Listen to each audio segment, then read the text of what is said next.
So, yeah, so good evening. It's already 8:02, so we will start right away. So, I will request all of you to please switch on the video ताकि हम लोग face देख सकें एक दूसरे का. It is good to talk to faces rather than names.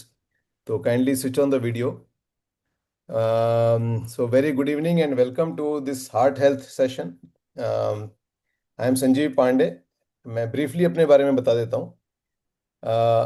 My journey started as a civil engineer, and then I wrote civil services examination, and I worked with the government in the administrative capacity for many years before resigning in 2011.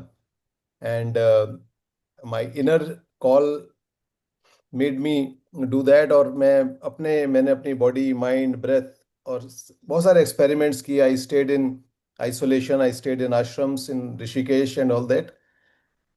And जो आज का session है, और हम ऐसे बहुत सारे session हम करते रहते हैं. सो this is a session which has basically it has taken birth out of what I have learned over the years, and more importantly what I have practiced with myself and with lot many participants of our Saksham Wellness program. So now I work as a life and wellness coach. और पिछले काफ़ी सालों से मैं life के जितने भी spheres होते हैं उन सभी के ऊपर we work on that. So briefly we will touch upon that latter part of the session. और हम लोग जनरली पार्टी जो करते हैं वो अपने पार्टिसिपेंट्स के लिए इस तरह के क्लोज्ड प्रोग्राम्स करते हैं. कभी कभी वो ओपन पब्लिक के लिए भी करते हैं. तो today is one of such days. As I told, I am not a doctor. I have learned well-being, and I have produced result with myself. I was suffering from a problem for 18 years that got cured way back in 2007. और बहुत सारे लोगों के साथ काम किया है. बड़ी जो डिफिकल्ट चीज़ें हैं, जैसे इवन जो कैंसर पेशेंट्स के साथ भी, तो very good results have come. And the thing I understood about life, how life functions, how our body functions, how our mind functions, and if we live in a certain way the body heals automatically. तो उसी सब चीज़ों को हम लोग, जो scientific information है या जो हमारे एंशियंट यौगिक हमारे जो सिस्टम्स हैं, उनके बेसिस पे we devise this program which we call as Saksham wellness program. और ये जो सेशन है इसको हम कोई सब्स्टिट्यूट किसी मेडिसिन के लिए या किसी डॉक्टर के एडवाइस के लिए के हिसाब से नहीं लेंगे. We work in the preventive domain of wellness. तो इस सेंस में हम चीज को देखेंगे. जिन लोगों के साथ हम लोगों ने काम किया है, we see the improvement, significant improvement in their blood reports. इतना जल्दी कि 1.5 से 3 महीने में भी ट्राइग्लिसराइड या एलडीएल या HbA1c की रीडिंग्स कम होती देखी हैं. एक आदमी के साथ नहीं, कई लोगों के साथ में.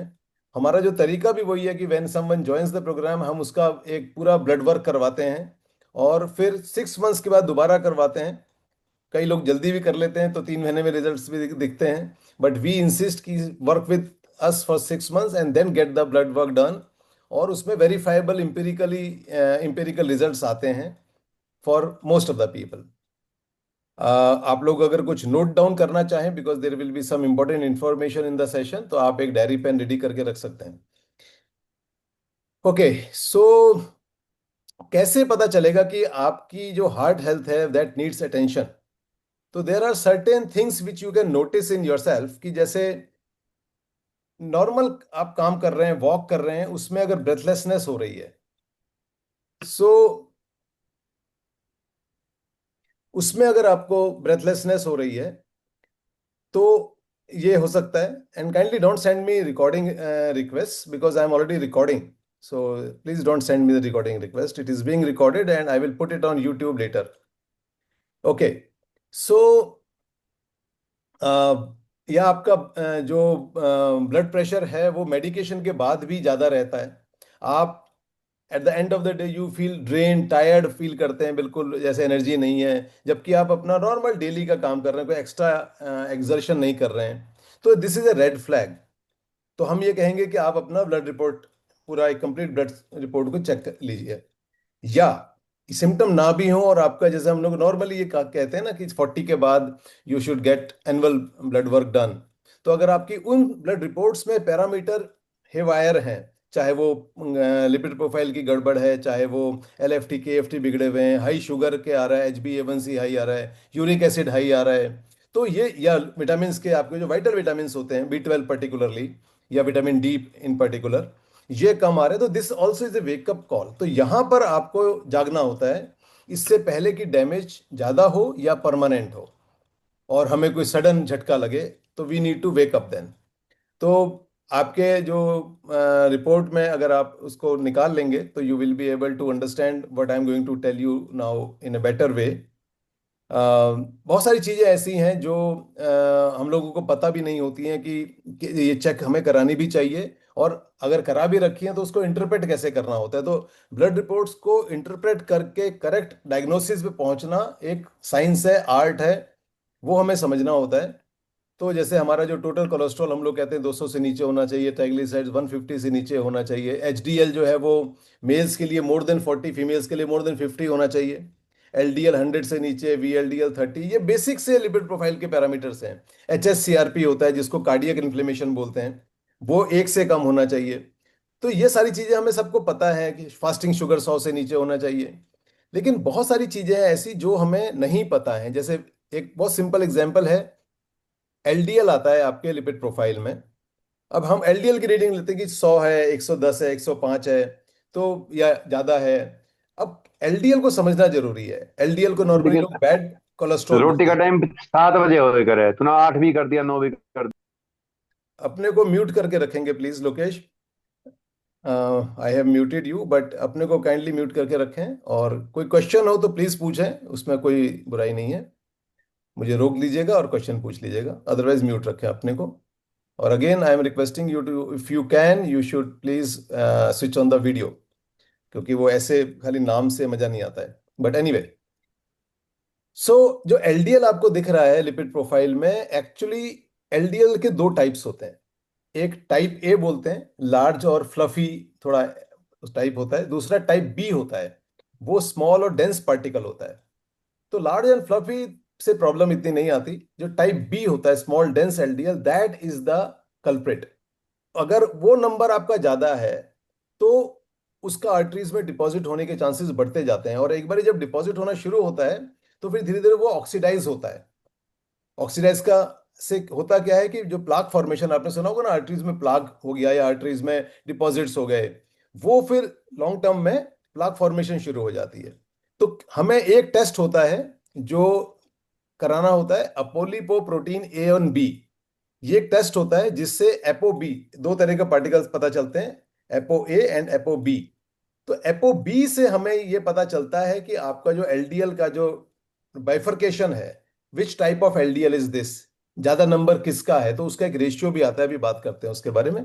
तो ये एक टेस्ट है जो हमें केवल लिपिड प्रोफाइल नहीं कराना चाहिए, उसके साथ ये वाला भी कराना चाहिए। और अभी वो टेस्ट के बारे में बात करेंगे। तो कैसे पता चलेगा आपको कि आपका जो असेसमेंट के लिए, कार्डियक असेसमेंट के लिए कैसे, तो देर आर सर्टेन पैरामीटर्स या रेशियोज जिससे हमें समझ में आता है कि कार्डियक रिस्क है, नहीं है, हमें आइडियली क्या करना चाहिए। सबसे इंपॉर्टेंट जो एक रेशियो माना जाता है, that is triglycerides versus HDL ratio. यानी जो आपका टोटल ट्राइग्लिसराइड की रीडिंग है, उसको HDL से डिवाइड कर दीजिए। तो जो भी नंबर आया, वो नंबर आपको आपका नोट करना चाहिए। आइडियली जो है वो 2 से नीचे रहना चाहिए। 4 तक चल जाता है, उसके ऊपर, 5 से ऊपर, 4 से ऊपर, देन रेड फ्लैग है, आपको काम करना पड़ेगा, क्योंकि ये करोनरी आर्टरी डिजीज का डेवलपमेंट का साइन है। इसी तरह से जो total cholesterol and HDL ratio, ये 3 से नीचे होना चाहिए। ये अगेन एक इंडिकेटर है। LDL HDL रेशियो ये 2 से नीचे होना चाहिए। अगर 5 से ऊपर है तो बहुत ज्यादा खराब है। फिर एक और एक अलग से टेस्ट होता है जिसको HSCRP बोलते हैं, कार्डियो CRP। वो एक तरीके से समझ लीजिए कि जो हार्ट के आसपास की जो इन्फ्लेमेशन है उसका इंडिकेटर है। तो वो 1 से कम होना चाहिए। तो ये इंडिकेटर है। अपोलिपो प्रोटीन वाली मैंने बात करी ली, अपोलिपो प्रोटीन A और B उसका जो टेस्ट होता है, उसका एक रेशियो होता है, A और B का रेशियो होता है। तो वो 0.98 से नीचे, मतलब 1 से सफिशिएंटली नीचे होना चाहिए। अगर वो नीचे है, तो आपका जो एलडीएल है वो गंदा वाला एलडीएल नहीं है। इसका मतलब जितना कम होगा उतना वो इंडिकेटर है कि एलडीएल आपका कम है। तो क्योंकि जो इसमें जो ए है, एपो ए बोलते हैं, एपो ए जो है वो एचडीएल से के में एम्बेड होता है, और एपो बी जो होता है वो एलडीएल और जो दूसरे और पार्टिकल्स होते हैं जिनको हम, वो पार्टिकल्स जो आर्टरीज में गड़बड़ कर सकते हैं उनसे अटैच होता है। तो उस नंबर को से हमें एक्चुअली पता चलता है। तो ये सब छोटी छोटी डिटेल्स हैं जो आपको अपनी ब्लड रिपोर्ट को समझने में हेल्प करती हैं, अपनी कार्डियक हेल्थ को समझने में हेल्प करती हैं। अनदर एक और बड़ा इंपॉर्टेंट फैक्टर है जो हमें बिल्कुल पता नहीं होता, कि जो आयरन स्टडीज होती हैं रिपोर्ट में, आयरन स्टडीज में एक पॉइंट आता है, तीन चार चीजें उसमें आती हैं। एक उसमें आता है ट्रांसफेरिन सेचुरेशन। ट्रांसफेरिन जो होता है एक तरह का प्रोटीन होता है हमारे खून में, जो आयरन को बांधता है। आपने हीमोग्लोबिन सुना होगा ना, तो आयरन को बांधता है वो, आयरन को बाइंड करता है। तो ये बहुत इंपॉर्टेंट फैक्टर है कार्डियक रिस्क के लिए, कि ये लेडीज में 15 से ऊपर और आदमियों में 20 से ऊपर होना चाहिए। Higher the better. अगर ये 30 से ऊपर है तो इट इज वेरी गुड। तो जो लो जो ट्रांसफेरिन सेचुरेशन होता है वो बेसिकली आयरन डेफिशिएंसी या एनीमिया का भी को भी इंडिकेट करता है। एंड अनदर थिंग जो कई लोगों का क्वेश्चन बीच में आ रहा था डीएम करके लोगों का, कि जो एच बी ए वन सी है, जो शुगर का मार्कर है, 3 मंथ्स का जो शुगर की एवरेज होती है वो एच बी ए वन सी टेस्ट दिखाता है। वो जो चीज है that also is dependent on your blood level. जो एनीमिया है, अगर आपका लो एच बी है तो उससे आपका एच बी ए वन सी यानी शुगर की रीडिंग बढ़नी शुरू हो जाती है। तो वो चलिए उसके बारे में डिटेल में हम बात करेंगे कभी। हम एक बार डायबिटीज रिवर्सल के ऊपर कोई सेशन करेंगे, उस बारे में डिटेल में बात करेंगे। But this is linked with, transferrin saturation is linked with cardiovascular mortality. अगर खास तौर पे अगर ये आदमियों के केस में 20 से कम है और लेडीज के केस में 15 से कम है, तो you need to check this in your blood report to check the cardiac risk. अब ये तो टेस्ट के बारे में हो गया। इसके बारे में किसी का कोई क्वेश्चन है तो हम बात कर सकते हैं, otherwise we can move ahead. अब एक बहुत ही, any question by the way, किसी का क्वेश्चन है तो आई कैन स्टॉप हेयर। अगर इन टेस्ट के बारे में, इन चीजों के बारे में किसी का कोई क्वेश्चन है तो we can stop here. Okay, great. So आगे चलते हैं। एक बड़ा हमारा ना, बहुत ही जैसे सोसाइटी में एक वो है, इसको मैं तो उसको एक तरह से मिसअंडरस्टैंडिंग ही बोलता हूँ, कि हम लोग कोलेस्ट्रॉल से बड़ा डरते हैं, कि अरे उसका कोलेस्ट्रॉल हाई है, उसकी हार्ट की दिक्कत चल रही है, कोलेस्ट्रॉल हाई है। तो कोलेस्ट्रॉल को समझना जरूरी है कि कोलेस्ट्रॉल क्या चीज़ है। क्या ये असली में विलेन है जितना विलेन इसको प्रोजेक्ट कर दिया गया है? तो कोलेस्ट्रॉल को समझिए ताकि डरें भी नहीं आप, और उसका जो रियल सिग्निफिकेंस है वो आपको समझ में आए। Cholesterol is essential to life. अगर आपकी बॉडी में कोलेस्ट्रॉल नहीं होगा तो आपकी बॉडी फंक्शन कर ही नहीं सकती, बिकॉज बॉडी में कोलेस्ट्रॉल, आपकी जो सेल्स होते हैं, इतने सारे ट्रिलियंस ऑफ सेल्स हैं, उसकी जो मेम्ब्रेन होती है वो कोलेस्ट्रॉल से बनती है। आपकी जो नर्व्स चलती हैं, सारी पूरी बॉडी में हमारी नर्व्स होती हैं, नर्व्स के ऊपर एक कोटिंग होती है, कवरिंग होती है, माइलिन बोलते हैं उसको, वो कोलेस्ट्रॉल बनाता है। हमारे जो बहुत ही वाइटल हॉर्मोन्स होते हैं, चाहे वो टेस्टोस्टेरोन हो, प्रोजेस्टेरोन हो, एस्ट्रोजन है, कॉर्टिसोल है, यहाँ तक कि जो बाइल, आपने सुना होगा कि लिवर से बाइल निकलता है, गॉल ब्लैडर में इकट्ठा होता है, वो जो बाइल होता है ना, that also is made by cholesterol. और बाइल बहुत जरूरी है। आप जो खाना खाते हैं उसमें जो फैट होता है उसको प्रोसेस करने के लिए बाइल की जरूरत होती है। तो कोलेस्ट्रॉल इतना इंपॉर्टेंट चीज है बॉडी के लिए। अब एक और जो आपको बड़ा आश्चर्य होगा इस चीज को सुन के, कोलेस्ट्रॉल, आपकी बॉडी लगभग 2000 mg कोलेस्ट्रॉल यूज करती है every day for these functions जो अभी हमने बात करी, उन फंक्शंस को करने के लिए। Now what is 2000 mg cholesterol? Try to understand. It is equivalent to roughly 11 eggs, full eggs, 11 eggs or 1 kg butter. Imagine that much cholesterol the body requires every day for the usual normal functioning. तो जो एक basic misunderstanding है लोगों की, कि cholesterol वाला खाना खाने में लोग डरते हैं और इससे कोलेस्ट्रॉल बढ़ जाएगा। एग में से वो येलो उसका जो योक होता है वो निकाल देते हैं डर के मारे। हाँ, अगर आप 6-7 अंडे खा रहे हैं तो आपको ऑफ कोर्स आपकी आपको निकालना पड़ेगा, लेकिन 2-3 अंडे अगर आप खा रहे हैं तो बिल्कुल निकालने की जरूरत नहीं है। अगेन, जो भी सारी चीजें होती हैं वो हर एक को अपनी मेटाबॉलिक हेल्थ के हिसाब से चेक करनी होती हैं। आपका वर्कआउट कितना है, आपकी बॉडी की में मसल मास कितना है, ये बहुत सारे फैक्टर्स होते हैं जो मैं जैसे हमारे हम अपने वेलनेस प्रोग्राम में हर व्यक्ति का जो एक पूरा कस्टमाइज सिस्टम बनाते हैं, इसीलिए उस आदमी की बॉडी, उसके आदमी की एक्टिविटीज, उस आदमी की सारी चीजों को कंसीडर करते हुए then we create the systems for that person. So आप कोई हार्म नहीं है if you eat whole eggs in moderation, ghee, even red meat in moderation. Only एक ही इसमें एक कंडीशन होती है कि कार्ब को कम करते रहना होता है। वो अभी आगे समझेंगे हम, थोड़ा सा उसके बारे में, कार्बोहाइड्रेट के बारे में समझेंगे। तो कोलेस्ट्रॉल से डरने की जरूरत नहीं है। कुल मिला के द बॉटम लाइन इज कि कोलेस्ट्रॉल से डरने की जरूरत नहीं है। अगर आपकी कोई मेडिकल कंडीशन नहीं है तो आपको कुछ चीज छोड़ने की जरूरत भी नहीं है, जिसको हम बोलते हैं इंटेलिजेंट ईटिंग।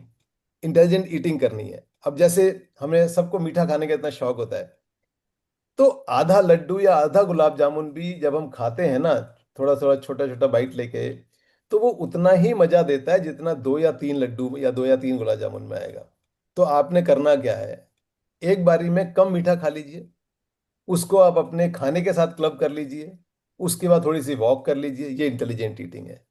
या जैसे आइसक्रीम खा रहे हैं या फ्रूट्स खा रहे हैं, तो उसके ऊपर नट्स डाल लीजिए। नट्स में क्या है, नट्स में फैट भी है, प्रोटीन भी है। तो उससे आपका जो शुगर बढ़ता है ना बॉडी में, वो थोड़ा सा टेपर हो जाता है, कम हो जाता है, शुगर स्पाइक नहीं होती। तो दिस इज इंटेलिजेंट ईटिंग। सो अब थोड़ा सा और इसको आगे चलते हैं, कोलेस्ट्रॉल को क्विकली, कि कोलेस्ट्रॉल जो है ये बेसिकली एक तरह का फैट है, लिपिड है। तो अब ये जो, चूंकि वाटर में तो सॉल्युबल होगा नहीं, फैट है, तो उसके लिए एक उसको ब्लड में सर्कुलेट करने के लिए you need a kind of A boat. वो जो बोट होती है उसको जो बोलते हैं, जो इसको उसको बोलते हैं लाइपोप्रोटीन, यानी एचडीएल में जो एल है ना लास्ट में, या एलडीएल जो लास्ट में एल है, वो लाइपोप्रोटीन है। तो ये क्या है, ये उसको कैरी करके लेके चलते हैं ब्लड के अंदर, क्योंकि आपके टिश्यूज को कोलेस्ट्रॉल भी चाहिए, ट्राइग्लिसराइड भी चाहिए, फॉस्फोलिपिड्स भी चाहिए, विटामिन भी चाहिए। बहुत सारे विटामिन है जो कैरी करने, बहुत और सारे प्रोटीन होते हैं। तो एक तरह का वो कोरियर है, कैरियर है, ट्रक है समझ लो, कि जो आपके ब्लड में ट्रेवल कर रहा है। ये हम जैसे कहते हैं ना कि एचडीएल गुड कोलेस्ट्रॉल है, एलडीएल बैड कोलेस्ट्रॉल है, इसको भी समझ लेते हैं। तो एचडीएल जो है, इसको एचडीएल का मतलब क्या हुआ, हाई डेंसिटी लिपोप्रोटीन, और एलडीएल का मतलब लो डेंसिटी लिपोप्रोटीन। लो क्यों हुआ एलडीएल, क्योंकि उसमें प्रोटीन कम है, फैट ज्यादा है। एचडीएल में प्रोटीन ज्यादा है और फैट कम है, ये डेंसिटी का फर्क हो गया। डायरेक्शन से पता चल रहा है कि कौन सा गुड और कौन सा बैड है, इसको समझ लेते हैं। कि जो एलडीएल है वो लिवर में से फैट और बाकी सारी चीजें जो है लेके आर्टरीज, टिश्यूज या बॉडी के पूरे ऑर्गन्स में लेके जा रहा है। और एचडीएल जो है उसकी डायरेक्शन टिश्यूज से, आर्टरीज से वापस लिवर की तरफ है, यानी दोनों की डायरेक्शन उल्टी है। तो जो यहां से एलडीएल सप्लाई कर रहा है फैट या और चीजें, और जो वहां बचा खुचा जो यूज नहीं हुआ है उसको एचडीएल वापस लेके आ रहा है। तो ये, इसको हम बोलते हैं क्लियरिंग एजेंट। तो एचडीएल जो समझ। है वो उसको क्लियर करता है, इसीलिए उसको गुड बोला जाता है। बहुत ज्यादा अदरवाइज कोई वैसे अंतर नहीं है। गुड इसलिए क्योंकि डायरेक्शन इज टुवर्ड्स लिवर, और लिवर के पास ले जाके वो दे देता है एक्स्ट्रा फैट उसको, कि चल भाई इसको रिप्रोसेस कर ले। नाउ यहां पर जो हमने अभी ऊपर बात की थी, पहले बात की थी अपोलिपोप्रोटीन वाली, एपो ए और एपो बी की बात कर, जो हमने की थी। एपो बी का हमने बात की थी कि एलडीएल दो तरह का होता है, उसमें जो टाइप बी वाला है, छोटा वाला, वो एपो बी से पता चलता है। एपो बी जो है वो एलडीएल और वीएलडीएल और आईडीएल तीनों में साथ चलता है, इसलिए एपो बी का नंबर जो है वो बहुत इंपॉर्टेंट हो जाता है आपका जानना, whenever you are getting the cardiac test, जब आप ब्लड टेस्ट करा रहे हैं। अब इसको समझते हैं कि ये तो एचडीएल एलडीएल के बारे में एक ब्रॉड सा आइडिया आ गया। अब ये समझने की जरूरत है कि जब ब्लड आर्टरीज में जा रहा है इन सब चीजों को लेके, तो क्या हो रहा है। आपकी जो आर्टरीज हैं वो एक तरह का पाइप है, ठीक, बहुत ही, मैं एक लेमैन लैंग्वेज में समझा रहा हूं, एक तरह का बहुत ही डेलिकेट एक पाइप है। आर्टरीज, वेन्स, या इवन जो किडनी और आईज के अंदर भी जो है, वो भी सब उसी उसी कैटेगरी में आती हैं। इसमें क्या है कि एक मल्टीपल लेयर से ये पाइप बना, जो लास्ट अंदर की लेयर होती है, ये वाली लेयर, ये एक तरह की जाली होती है जिसको बोलते हैं एंडोथेलियम। ये छोटी सी जाली होती है। ये जो जाली है, इस जाली में और जो इसकी वॉल है, इसके बीच में गैप होता है। जो आपके पार्टिकल्स हैं, एलडीएल है या फैट है, वो इस जाली से ऐसे ऐसे ऐसे करके अंदर बाहर होता रहता है। अब यहां से जो इसके न्यूट्रिएंट की जो एब्जॉर्प्शन है, या जो आपके वाइट ब्लड सेल्स हैं, वो सब उस जाली के थ्रू आते जाते रहते हैं। और इस एक जाली का एक और बड़ा इंपॉर्टेंट काम होता है, नॉट ओनली दिस, कि जैसे आपने वॉक की, दौड़े, खेले, तो उस समय आपको ज्यादा ब्लड चाहिए ना, तो ये जो ये इसको एक्सपेंड भी करती है। जाली गिव्स इट फ्लेक्सिबिलिटी। जाली आपकी आर्टरीज को फ्लेक्सिबिलिटी भी क्रिएट कराती है। ये जाली का काम है, यानी एंडोथेलियम का काम है। मैं आपको उसकी फोटो दिखाता हूँ, चलिए। ओके, मैं I just share the photograph, तो आपको हल्का सा और आइडिया आएगा इससे। Just a moment. Now see, now this is the photograph of the artery. ये जो लास्ट, ये जो बीच में बिल्कुल एंड में जो ये वाला है, लाल वाला, इसको आप एंडोथेलियम मानेंगे। इसके अंदर ये जो ब्लड के घूम रहे हैं, दिस इज द फ्लो। ये दिस इज द जाली विच इज मोस्ट इंपॉर्टेंट, और यही हमारी कार्डियक हेल्थ को डिटरमिन भी करती है। ये हमारी हेल्थ को डिटरमिन करती है कि भाई आपका जो जमा हो रहा है, अगर कोई प्लाक फॉर्मेशन है वो है, तो ये सब यहीं पर होना है, इसी जगह पे होना है। तो इसको समझना जरूरी होता है। तो ओके, अब जब फ्लो इसमें आर्टरीज में किया, तो क्या हुआ कि जो आपके आप वो जो एलडीएल वाला पार्टिकल था, छोटा वाला, जो ट्रबल मेकर था, हमारा कल्प्रिट था, वो कितनी बारी इस वॉल में अटकना शुरू हो जाता है। और जब अटक गया, तो फिर थोड़ी देर, कुछ टाइम बाद वो ऑक्सीडाइज होना शुरू होता है। यानी उसमें कोलेस्ट्रॉल और जो बाकी जो मॉलिक्यूल हैं, वो एक रिएक्टिव सब्सटेंस है, जिसको आपने सुना होगा फ्री रेडिकल बोल देते हैं एक नॉर्मल भाषा में। उसको वैसे जो उसका मेडिकल नेम होता है, आरओएस बोलते हैं, रिएक्टिव ऑक्सीजन स्पीशीज। तो फ्री रेडिकल या आरओएस के टच में आके एलडीएल पार्टिकल जो होते हैं ऑक्सीडाइज होना शुरू हो जाते हैं, जमने शुरू हो जाते हैं फर्दर। और उसके बाद चेन रिएक्शन शुरू होता है कि जो आपकी जो इसके पीछे की लेयर होती है, वो इसके ऊपर आनी शुरू हो जाती है। फिर धीरे धीरे जो बॉडी, क्योंकि बॉडी नहीं चाहती कि ये जो लूज सा ऐसे यहाँ पर एक जमा है, ये घूमता रहे आर्टरीज में, कहीं जाके अटक जाएगा, कुछ करेगा, तो ब्लड में से कैल्शियम जाके इस पे जमना शुरू हो जाता है, ताकि वो हार्डनिंग हो जाए, वो एक प्रॉपरली जम जाए। तो उसको हम बोलते हैं कैल्सीफाइड आर्टरी। ये जो कैल्सीफाइड आर्टरी होती है, जब हम कभी एंजियोग्राफी कराते हैं, तो इसको बोलते हैं स्टेनोसिस बोलते हैं, कि ये फिर पता चलता है। तो ये हार्ट आर्टरीज की आपने हार्डनिंग सुनी होगी।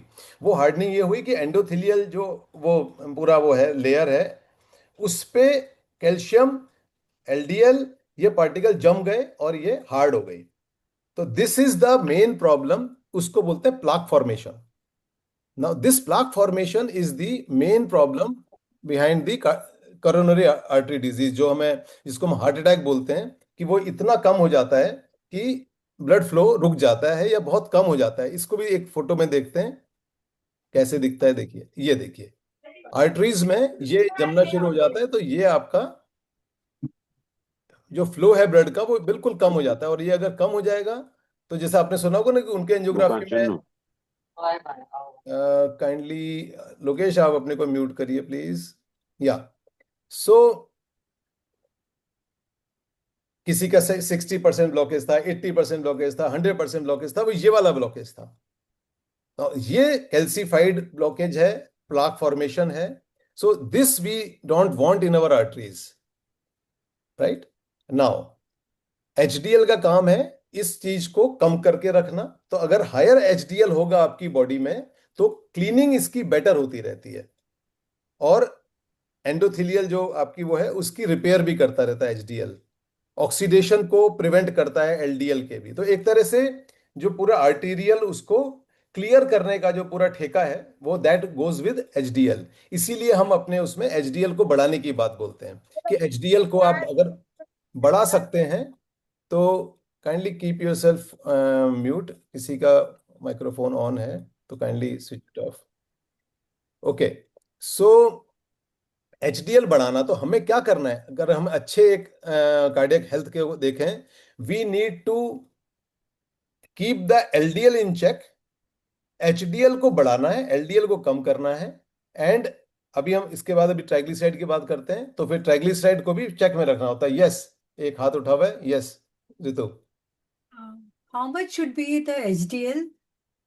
It is basically more than 50 for ladies and more than 40 for males.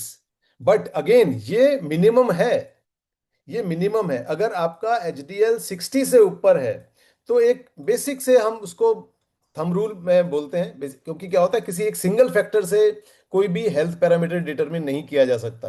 लेकिन एक एक बेसिक थंब रूल के तौर पे बोला जाता है कि if your HDL is more than 60, आपको एक नेचुरल स्ट्रॉन्ग कार्डियक प्रोटेक्शन है, क्योंकि आपकी क्लियरिंग ज्यादा हो रही है। आर्टरीज में से जो जो भी माल अटकेगा उसको वो, क्योंकि एचडीएल ज्यादा है आपका, तो वो क्लीन रखेगा आर्टरीज को। आर्टरीज को क्लीन रखने के और तरीके भी होते हैं, जैसे विटामिन के 2 होता है।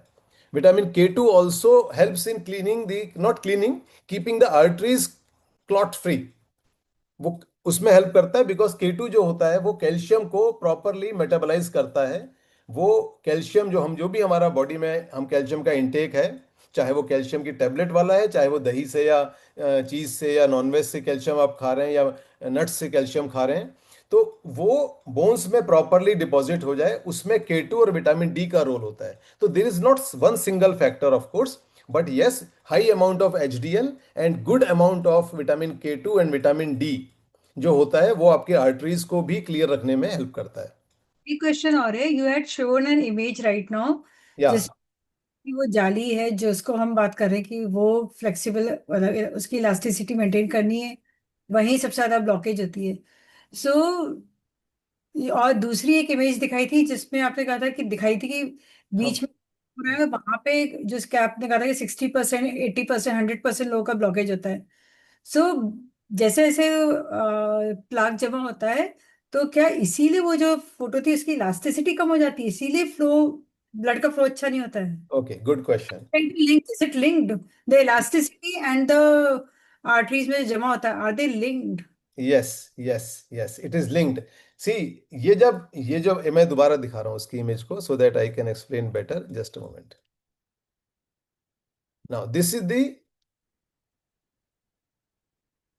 द काइंड ऑफ अ, जिसमें आर्टरीज कंस्ट्रिक्ट हो गई है, बीच में फ्लो बहुत कम हो गया है। Now what has happened here, जो एंडोथेलियल लेयर थी उसमें डैमेज हुआ, जमा होना शुरू हुआ, चाहे वो एलडीएल है। और एक और चीज है जो मैं आगे बताता, अब बता देता हूं पहले, कि जब बॉडी में इन्फ्लेमेशन होती है तो ये जो जाली होती है डैमेज होती है, जो फ्री रेडिकल्स होते हैं उससे भी डैमेज होती है। तो जब ये जाली डैमेज होगी तो body tends to repair this, वो रिपेयर कोलेस्ट्रॉल करता है। कोलेस्ट्रॉल खाने से नहीं बढ़ता, कोलेस्ट्रॉल इन्फ्लेमेशन से बढ़ता है। More inflammation in the body, more cholesterol body has to produce to repair not only arteries, wherever the inflammation is there, cholesterol will act as a kind of a bandaid. आप इसको इस ढंग से समझ सकते हैं कि जाली यहां से सपोज फट गई, मैं बहुत ही एक लेमैन क्रूड तरीके से समझा रहा हूं। जाली यहां पर है, जाली फट गई, अब उसमें छेद हो गया, तो उसको रिपेयर करने के लिए कोलेस्ट्रॉल आएगा और ऐसे उसको रिपेयर करेगा। जब वो रिपेयर करेगा तो वहां पर जो बाकी के पार्टिकल्स हैं उसकी जमने की टेंडेंसी बढ़ जाएगी। और फिर जब वो धीरे धीरे बढ़ता रहेगा, और उसको स्टेबलाइज करने के लिए बॉडी उसमें कैल्शियम ऐड करेगी, ताकि वो उसको वो छूटे ना यहां से निकल के, क्योंकि अगर वो ब्लड में चला गया clot, that will be A further problem, that will be a serious more bigger problem for the body. तो उसको स्टेबलाइज करने के लिए कैल्शियम डिपॉजिट होना शुरू हो जाता है। जब ये कैल्शियम डिपॉजिट होता है तो हार्डनिंग होती है, कैल्शियम तो हार्ड है ना, तो कैल्शियम से हार्डनिंग होती है, जिसमें ये जो आप येलो पार्टिकल देख रहे हैं ये कैल्शियम दिखाने की कोशिश की गई है, जो इसमें ऐसे करके ये जो बना है, this is calcified. Now this is the, अच्छा, इसका not only it is reducing the lumen, lumen मतलब जो पैसेज का जो रास्ता है, जो डायामीटर है उसका, उसको रिड्यूस नहीं कर रहा है केवल ये, this is also just a moment I,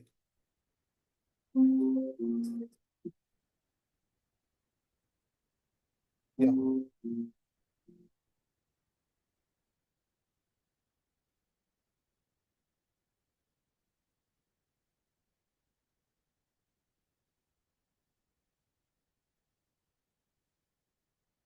या सो दिस इज ऑल्सो बेसिकली एक मिनट। तो ये जो वो है, ये हार्डनिंग भी कर रहा है, तो ये आपका पैसेज भी उसने रेस्ट्रिक्ट कर दिया, और पूरी की पूरी जो आर्टरीज की जो वॉल है उसको हार्डन कर दिया।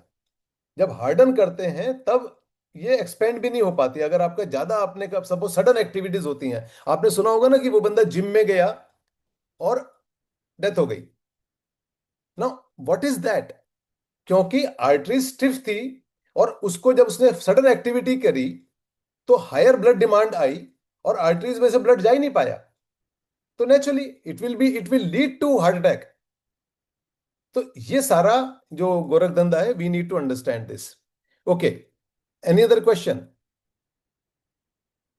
ओके, एक और जो मिसकंसेप्शन है कि जो कोलेस्ट्रॉल है वो एग से, घी से, बटर से, इससे खाने से बढ़ता है। ये नहीं बढ़ता है। ये बेसिकली क्या, एक बहुत बड़ा मिस इन्फॉर्मेशन कैंपेन चला 1970s में। तो यूएस में जो एफडीए था, फूड एंड ड्रग एडमिनिस्ट्रेशन, उसको एक तरह से हाईजैक किया अमेरिकन फूड और फार्मा लॉबी ने। तो there were people who were force to, जो भी रीजंस रहे उनके, चाहे वो पैसे के, पावर के रीजंस रहे, उन्होंने सैचुरेटेड फैट को डिनाउंस किया, और जो रिफाइंड सीड ऑयल्स थे उनको प्रमोट किया। तो पिछले 70s 80s 90s में के बाद पूरा पिछले 30 40 साल हमें खूब सारा रिफाइंड ऑयल खिलाया गया। Now refined oil is bad now. पिछले 15 सालों में वो सारी की सारी स्टडीज को डिबंक किया गया है। Now American also have realised कि जो हमारा गुड ओल्ड काउ घी है वो कितना अच्छा था। तो कोलेस्ट्रॉल बढ़ता क्यों है, अभी हमने बात की। कोलेस्ट्रॉल इससे नहीं बढ़ता। कोलेस्ट्रॉल बढ़ता है इन्फ्लेमेशन से। हाँ, ऑफ कोर्स, व्हेन आई से इससे नहीं बढ़ता, दैट डज नॉट मीन कि आप बहुत सारा घी खा सकते हो। Everything has to be done in moderation. आप घी खा सकते हो अगर आप उतना फिजिकल एक्टिविटी भी करते हो। हमारे पूर्वज, हमारे दादा परदादा हमारे उस सारा खा सकते थे, क्योंकि वो बहुत ज्यादा फिजिकल एक्टिविटी भी करते थे। हमारी फिजिकल एक्टिविटी बहुत रिड्यूस हो गई है, we are all into the sedentary lifestyle mode. तो उस एंगल से कॉमन सेंस लगा के बात करनी है हमने। तो कोलेस्ट्रॉल बढ़ता है इन्फ्लेमेशन से, क्योंकि इन्फ्लेमेशन होगी तो कोलेस्ट्रॉल बढ़ेगा, because the body wants to be repaired, और उससे डैमेज शुरू होता है। तो जो आपका HSCRP होता है आपके जो उसमें रिपोर्ट में, that is a sign of high cardiac inflammation. दो और रिस्क फैक्टर हैं हार्ट डिजीज के, स्मोकिंग और हाई ब्लड प्रेशर।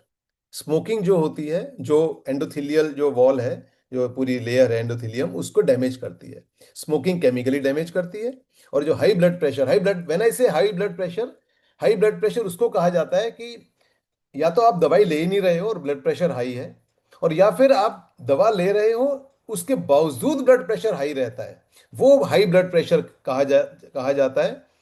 ऐसा नहीं है कि अगर ब्लड प्रेशर है और आप दवा खा रहे हैं और दवा खाने के बाद ब्लड प्रेशर बिल्कुल नॉर्मल चलता है तो देर इज नो प्रॉब्लम। आपको कोई ब्लड प्रेशर रिलेटेड डैमेज नहीं होगा, कोई ब्लड प्रेशर रिलेटेड प्रॉब्लम नहीं होगी।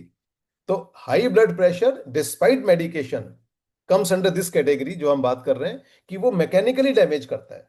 क्योंकि जब यहाँ प्रेशर हाई होगा तो ये जो वॉल है अंदर की जो जाली है, दैट गेट्स डैमेज्ड। और स्मोकिंग से हमने बात की कि केमिकली, तो जैसे जैसे अगर ये होगा तो it will lead to greater retention of LDL या और भी जो पार्टिकल्स हैं, और धीरे धीरे ये ऑक्सीडाइज होते होते then it leads to plaque formation. Plaque formation की हम बात कर चुके हैं कि कैसे होता है। कैल्सिफिकेशन होती है, कैल्सिफिकेशन के बाद वो हार्डनिंग होती है। सो दिस इज ऑल, हमने प्लाक प्लाक का भी समझ लिया। अब दो टेस्ट और हैं जो हमें मैक्सिमम लोगों को नहीं पता होते। जब हम कार्डियक हेल्थ को एसेस कर रहे हैं तो ये दो टेस्ट बहुत जरूरी हैं। One is homocysteine. होमोसिस्टीन एक ऐसा वाइटल टेस्ट है जिससे हमें, अगर सब कुछ नॉर्मल है, आपका कोलेस्ट्रॉल नॉर्मल है, सब कुछ नॉर्मल है, LDL ठीक ठाक चलता है, अगर लेकिन होमोसिस्टीन हाई है तो कार्डियक रिस्क हो जाता है। और होमोसिस्टीन क्या है? ये वो एक तरह का चीज है जो एंडोथेलियल लाइनिंग को इरिटेट करता है, LDL को ऑक्सीडाइज करने को प्रोसेस को फास्ट करता है, लीडिंग टू प्लाक फॉर्मेशन। एक और बड़ा टिपिकल काम करता है होमोसिस्टीन, कि जो प्लेटलेट होते हैं, है ना, डेंगू वगैरह के टाइम में हमने सब प्लेटलेट प्लेटलेट सबको पता है हमें। तो प्लेटलेट की जो स्टिकीनेस होती है उसको बढ़ा देता है। तो प्लेटलेट हमारा ना ब्लड की क्लॉटिंग से लिंक होता है। तो उससे क्या होता है कि ब्लड ज्यादा क्लॉट प्रोन हो जाता है। तो homocysteine leads to all these things. एक बहुत सिंपल है, होमोसिस्टीन का बहुत सारे कारण है। एक जो आपको अपने ब्लड रिपोर्ट में चेक करना होता है वो विटामिन B12 को चेक करना होता है। अगर आपका विटामिन B12 सस्टेन लेवल पे नीचे रहेगा तो होमोसिस्टीन बढ़ने का खतरा होता है। तो low vitamin B12 and B6 leads to increased homocysteine which becomes a big cardiac risk factor. Another thing, homocysteine can be managed. Another thing which all of us should know is our genetic cardiac risk factor, that is LPA, lipoprotein A.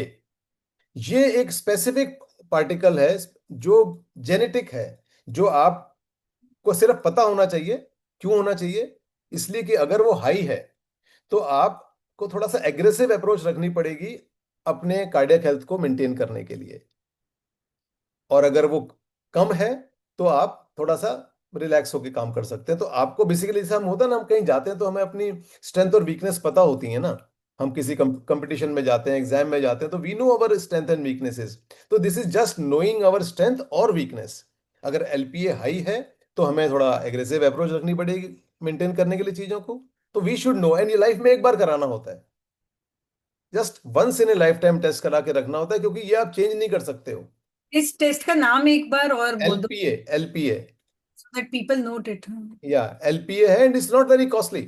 Less than 1,000 rupees में ये test होता है, standard lab में less than 1,000 rupees में test होता है। Now ये जो दो चीजें हैं, ये आपको जब भी आप अपना टेस्ट कराएं, एलपीए को जिंदगी में एक बार और होमोसिस्टीन को चेक कराना चाहिए to get the complete cardiac risk factor की असेसमेंट। तो यानी टेस्ट के मामले में हमारा आयरन स्टडीज हो गया, अपोलिपोप्रोटीन ए एंड बी हो गया, एलपीए एक बार कराना है जिंदगी में, और होमोसिस्टीन ये अगर आप कराते हैं बिसाइड्स योर नॉर्मल टेस्ट जो हम हमेशा कराते हैं, रिपीट कराते हैं, एलएफटी केएफटी ब्ला ब्ला ब्ला, शुगर के कराते हैं, वो सब तो आप नॉर्मली कराते ही हैं, बट कार्डियक रिस्क के लिए ये टेस्ट बहुत इंपॉर्टेंट है। तो अब एक और चीज जो लिपिड प्रोफाइल में बहुत इंपॉर्टेंट है, दैट इज ट्राइग्लिसराइड्स। हमने वहां पर बात भी की थी कि ट्राइग्लिसराइड एचडीएल रेशियो इंपॉर्टेंट है कार्डियक रिस्क के लिए, तो वो 2 से कम होना चाहिए आइडियली, लोअर द बेटर, 1 के आसपास है तो और अच्छा है। तो ट्राइग्लिसराइड क्या होते हैं और कैसे उसको मैनेज करना है उसको समझ लेते हैं। ट्राइग्लिसराइड जो है वो आपकी जो भी आप खाना खाते हैं ना, एक्सेस एनर्जी का स्टोरेज फॉर्म है, समझ लीजिए। अब हम खाना क्या खाते हैं? रोटी चावल सब्जी दाल चिकन वगैरह वगैरह, पनीर, ये सब खाते हैं ना, नॉर्मल खाना यही होता है हम लोगों का। तो जितना भी हमारा एक्सेस ग्लूकोज है या एक्सेस फ्रक्टोज है, एक्सेस अल्कोहल है, क्योंकि अल्कोहल में भी काफी कैलोरीज होती हैं कहीं से भी बॉडी में, या आपने इन जनरल खाना खा लिया, आपकी रिक्वायरमेंट 1800 कैलोरीज की थी, आपने 2800 खा रखी है, तो वो जो उतनी ज्यादा excess calorie in that on that particular day, on that particular day will, वो कहाँ जाएगी? आपने उतनी मेहनत तो की नहीं है। तो क्या करता है लिवर, क्या करता है कि जब भी ज्यादा कैलोरीज होंगी, चाहे वो ग्लूकोज ब्लड में हाई होगा, तो उसको क्या करेगा, हमारा नॉर्मल मैकेनिज्म क्या होता है मेटाबोलाइज करने का, कि जब हम खाना खाते हैं, रोटी खाई जो भी खाया, ग्लूकोज ब्लड में जाता है, इंसुलिन निकलता है पेनक्रियास से, वो उस ग्लूकोज को ले जाके सेल्स में, जो हमारे इतने सारे सेल्स हैं उनमें, माइटोकॉन्ड्रिया उसके भीतर का इंजन होता है, उसमें वो जाके खुल जा सिम सिम बोलता है, वो जाके ग्लूकोज मॉलिक्यूल को डाल देता है, वो उसको बर्न करके एनर्जी बना देता है। ये तो बहुत एक नॉर्मल सा चीज हो गई। लेकिन प्रॉब्लम कहाँ आ रही है कि जब हम एक्सेस ग्लूकोज खा रहे हैं और उतना इंसुलिन उसको मेटाबोलाइज नहीं कर पाता, तो वो जो एक्सेस शुगर है, एक्सेस ग्लूकोज है, वो लिवर में जाता है और लिवर उसको स्टोर करता है फैट के रूप में। और फिर लिवर को लगता है कि भाई चलो अभी मैंने टेम्परेरी फैट बना लिया, ये बंदा थोड़ा मेहनत करेगा और ये फैट में वापस ग्लूकोज में कन्वर्ट करके इसको एनर्जी दे दूंगा। लेकिन हम क्या करते हैं, हम तो बार बार खा लेते हैं, हम 1.5 घंटे बाद दोबारा कुछ खा लेते हैं, या इतना सारा खा रखा होता है हमने कि इतना एक्सेस ऑफ फैट जमा हो रहा है वहां पे कि वो बर्न होने का नंबर ही नहीं आता उसका बेचारे का। तो ये जब लंबे समय तक चलता है तो लिवर उस फैट को बियॉन्ड अ पॉइंट तो अपने पास नहीं रख सकता, तो लिवर उस फैट को VLDL, हमने पहले इसको भी नाम लिया था, VLDL एक तरह की बोट, अगेन जैसे HDL LDL थी, वैसे VLDL में पार्क करता है और भेजना शुरू कर देता है वेरियस पार्ट्स ऑफ बॉडी में। चाहे वो आपका विसरल रीजन है, चाहे वो आपका और कोई रीजन है, वहां पर ये वाला फैट इकट्ठा होना शुरू होता है। तो जब भी आप देखेंगे कि जिस भी ब्लड रिपोर्ट में आप देखेंगे ट्राइग्लिसराइड ज्यादा है ना, तो आप देखेंगे VLDL भी ज्यादा है, क्योंकि ट्राइग्लिसराइड जाने का जो बोट है that is VLDL। If this is high you need more VLDL। तो VLDL 30 से ऊपर चला जाता है लोगों का। अगर ये वे ट्राइग्लिसराइड ऊपर चला गया ज्यादा 150 से, तो VLDL भी ऊपर जाता है। ये दोनों साथ साथ चलते हैं। अब ये क्यों डेंजरस है, यहां तक तो सब ठीक है, समझ में आ गई बात। ये क्यों डेंजरस है, क्योंकि ये जो आपका टाइप बी वाला जो स्मॉल डेंस वाला जो LDL है, उसको उसका नंबर बढ़ाना शुरू कर देता है। HDL को ब्रेक करना शुरू कर देता है, तो नंबर ऑफ HDL कम हो जाता है, और फिर इंसुलिन रेजिस्टेंस बढ़ जाती है इससे। क्योंकि आपके जो सेल्स होते हैं वो शुगर को डाइजेस्ट करने में, शुगर को मेटाबलाइज करने में उनको दिक्कत आनी शुरू हो जाती है। This happens over a period of time. 2-4 दिन अगर आपने एक्सेस खा लिया तो कोई आफत नहीं आ जाती है, बट अगर this is a habit, when the fat starts accumulating in the body, तो वहां से ये दिक्कत आती है। तो फिर उससे इन्फ्लेमेशन होती है। फिर इसको इस ढंग से भी समझिए, खासतौर पे विसरल फैट के एंगल से। विसरल फैट मतलब ये जो हमारा टॉर्सो है, ये जो बॉडी का पार्ट है इतना, इसमें जो फैट डिपॉजिट होता है that is called visceral fat. अब इसको इस ढंग से समझिए कि विसरल फैट जब यहाँ होता है, ये इन्फ्लेमेशन भी पैदा करता है। जिस जिस ऑर्गन के पास होगा वहां पर इन्फ्लेमेशन पैदा करेगा, और जो उस ऑर्गन की या ग्लैंड्स की, इस एरिया में हमारे कई सारे ऑर्गन्स हैं, ग्लैंड्स हैं, उसकी जो एफिशिएंसी होता है उसको कम कर देता है। इट इज लाइक कि मेरे मेरे मेरा मैं लिखने की कोशिश कर रहा हूँ, somebody is holding my hand.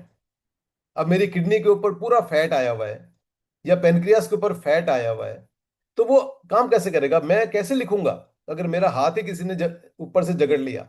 तो visceral fat is very dangerous इसीलिए। तो this is one thing we have to understand. और जो हाई ट्राइग्लिसराइड का जो बिगेस्ट कॉज है वो एक्सेस शुगर या एक्सेस रिफाइंड कार्ब्स या फ्रीक्वेंट ईटिंग है, हाई अल्कोहल इंटेक है, हाई फ्रक्टोज इंटेक है। क्योंकि फ्रक्टोज एक और चीज है समझना है कि ग्लूकोज और फ्रक्टोज में अंतर क्या है कि ग्लूकोज तो इंसुलिन सेल्स में बर्न कर सकता है, फ्रक्टोज बर्न होता ही नहीं है। फ्रक्टोज डायरेक्टली लिवर कन्वर्ट करता है ट्राइग्लिसराइड में, फैट में यानी। तो फ्रक्टोज को हमें खास तौर पे ख्याल रखना होता है।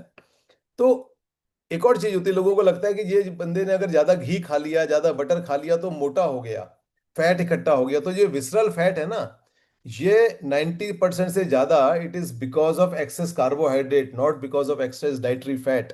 डाइटरी फैट्स रादर, हम अपने प्रोग्राम में डाइटरी फैट खिला के वेट रिड्यूस करवा देते हैं। हमारा जो वेट रिडक्शन है, लोगों का जो वेट रिडक्शन होता है वो फैट खाने से ज्यादा होता है। That is way to understand, उसको फैट एडेप्टेशन बोलते हैं। जब बॉडी फैट एडेप्टेशन करती है तो आपका बॉडी का वेट कम हो जाता है, एनर्जी बढ़ जाती है, और आपकी जो मेटाबॉलिक हेल्थ है, मेटाबॉलिक हेल्थ मतलब आपका शुगर वाली रीडिंग्स, आपकी कार्डियो रीडिंग्स, ये बेटर हो जाती है। तो ये थोड़ा काउंटर इंट्यूटिव है, but this is how body functions. So if you understand the nutrition you can become healthy. So इसका एक और जो फॉलोआउट है वो क्या है हाई ट्राइग्लिसराइड का। हमने बात की थी ना कि लिवर में फैट इकट्ठा होता है और वो जो ग्लूकोज को कन्वर्ट करता है, तो liver also starts getting fatty. आपने सुना होगा ना, फैटी लिवर। और जो आज की डेट में जो लिवर की डिजीजेस हो रही हैं वो अल्कोहल से नहीं हो रही ज्यादा आजकल, उसको बोलते हैं non alcoholic fatty liver disease, NAFLD बोलते हैं। वो डिजीज ज्यादा हो रही है बिकॉज हम सबके खाने में बहुत ज्यादा प्रोसेस्ड फूड, बहुत ज्यादा शुगर, बहुत ज्यादा कार्बोहाइड्रेट है, उसके चक्कर में लिवर फैटी हो रहा है। उसी से ही बढ़ रहा है आपका HbA1c। क्योंकि HbA1c क्या है, 3 महीने की शुगर एवरेज। ट्राइग्लिसराइड बढ़ेंगे क्योंकि ब्लड में ज्यादा शुगर चल रही है, 3 महीने की एवरेज HbA1c की ज्यादा आनी शुरू हो जाएगी। तो क्या है, मैं हमेशा बोलता हूं कि बॉडी में सब चीजें इंटरलिंक्ड है। तो आपने कार्बोहाइड्रेट बढ़ना शुरू किया तो लिपिड प्रोफाइल तो खराब हुआ ही हुआ, HbA1c बढ़ना शुरू हो गया, लिवर फैटी होना शुरू हो गया। ये सारी चीजें इंटरलिंक्ड है। तो आपके जो लिवर के पैरामीटर्स होते हैं, AST, ALT, अल्कलाइन फॉस्फेटेज होता है, GGTP होता है, ये सारे हिट होने शुरू हो जाते हैं। आपने सुना भी होगा कि जो डायबिटिक लोग हैं वो ज्यादा कार्डियक रिस्क पे होते हैं। और फिर शुगर एक और चीज करती है कि शुगर इन्फ्लेमेशन पैदा करती है, फ्री रेडिकल्स पैदा करती है। तो फ्री रेडिकल्स केवल इसके कारण नहीं होते हैं, फ्री रेडिकल्स बहुत सारे कारण से होते हैं। Sugar is one of the reason. Of course stress भी है, स्ट्रेस से भी होते हैं, पॉल्यूशन से भी होते हैं, बहुत सारी चीजों से होते हैं, जो हम प्रोसेस फूड खाते हैं उससे होते हैं। तो ये सारी चीजें हमें समझनी है। तो कि कैसे इसको हम ठीक कर सकते हैं, कैसे हम अपनी कार्डियक फिटनेस बढ़ा सकते हैं। तो यहां तक अगर किसी का क्वेश्चन है तो हम बात कर लेते हैं, नहीं तो हम इसके जो करेक्टिव एक्शन है उस पर चलते हैं। Any question from anyone? में 3-4 क्वेश्चन है, you can check. Oh okay okay lipoprotein cannot be reduced by improving lifestyle. Lipoprotein means what? आप क्या कहना चाह रहे हैं? कौन से लाइपोप्रोटीन की बात करें? लाइपोप्रोटीन बहुत टाइप के होते हैं। अगर लाइपोप्रोटीन की आप बात कर रहे हैं एलडीएल की या एचडीएल की, तो बिल्कुल लाइफस्टाइल से चेंज होते हैं। एलपीए नहीं होता है, बाकी सारी चीजें चेंज होती हैं लाइफस्टाइल से। When to do homocysteine level, level नहीं टेस्ट, मतलब है दीपांकर जी, आप शायद टेस्ट की बात कर रहे हैं क्या? तो टेस्ट एनी टाइम, जब भी आप लिपिड प्रोफाइल कराएं तो होमोसिस्टीन आप जरूर कराएं। उससे आपको पता चलता है कि कितना है, because homocysteine is very important parameter. So this is what indicate positive for inducible ischaemia in TMT stress test. Sir yes बताइए। सर ये जो पूरा जूम मीटिंग का जो ओवरऑल सब्जेक्ट चल रहा है उसमें कौन सी ब्लड टेस्ट पूरा करने के बाद ये सब जानकारी मिल पाएंगी? मतलब ओवरऑल कौन से टेस्ट करने पड़ेंगे ताकि ये सब इशू की पूरी जानकारी मिल पाएगी अपनी बॉडी के ओके हिसाब से? ओके ओके, गुड गुड विजय, मैं एक काम करूंगा, यहां मैं टेस्ट का बताऊं जी उससे सर। अच्छा, क्योंकि आप सभी लोग उस ग्रुप के मेंबर हैं हार्ट हेल्थ के। मैं इस सेशन के बाद मैं उस पूरी टेस्ट की लिस्ट को ग्रुप पे डाल दूंगा। ठीक है, वो आप अपने हिसाब से चेक कर ओके सर। सकते हैं कि आपको कौन सा कराना है। कोई डाउट होगा तो आप मुझसे ग्रुप पे ही आप, या मुझसे डायरेक्ट आप क्वेश्चन भेज के बात कर सकते हैं। एनी यस यस, बिल्कुल। एक क्वेश्चन सबसे थैंक यू। या नहीं एक, हाँ या समबडी राजश्री, यस सर मेरा लिपोप्रोटीन ए का वैल्यू बहुत हाई है, तो you said it is a genetic constitution value like, या सो वो लाइफ से, वो मुझे पूछना था कि वो लाइफस्टाइल से कुछ बदला नहीं जा सकता क्या? नहीं, वो लाइफस्टाइल से, एलपीए लाइफस्टाइल से नहीं बदला जा सकता। सो इट अगर इज अ फर्क, कांस्टेंट वैल्यू, अगर हाई है तो high, we have to accept it and go ahead. Yes yes, and उसमें 5-10% से ज्यादा अंतर नहीं आता, वो भी बहुत रेयर होता है, क्योंकि okay basically it is genetic. तो जेनेटिक चीजों को नॉर्मली हम चेंज नहीं कर पाते, though in a very different setting we can change the genes also. But अभी हम उस डिस्कशन पे नहीं जाएंगे। We can change the genes, but अभी हम उस, ये आज की डिस्कशन उसके परव्यू से बाहर है। बट अगर आपका एलपीए हाई है, ठीक है, तो एलपीए हाई होने के बाद आपका जो बाकी की चीजें हैं उस पे you need to be extra careful. जैसे कि आपको अपने एलडीएल को बहुत अच्छे से चेक में रखना चाहिए, आपको अपने एचडीएल को बढ़ाने के लिए काम करना चाहिए, ओके ट्राइग्लिसराइड को आपको बिल्कुल अच्छी रेंज में रखना चाहिए। आपको उसका चेक क्या है? आपका ट्राइग्लिसराइड एचडीएल रेशियो चेक करके रखिए उसको, कोशिश करिए कि आप 2 से वेल बिलो 2 रखिए उसको, ओके वेल बिलो 2। जैसे हमारे जो पार्टिसिपेंट्स इंक्लूडिंग माई सेल्फ, हम लोग 1.2, 1.5, 1.4 की रेंज में रहता है हमारा जो ये वाला रेशियो रहता है। एक हमारा पार्टिसिपेंट है उसका एक से भी नीचे है, 0.9 समथिंग है उसका। तो अगर आप उसको ऐसे रखते हैं तो कार्डियक रिस्क आपका बहुत कम हो गया।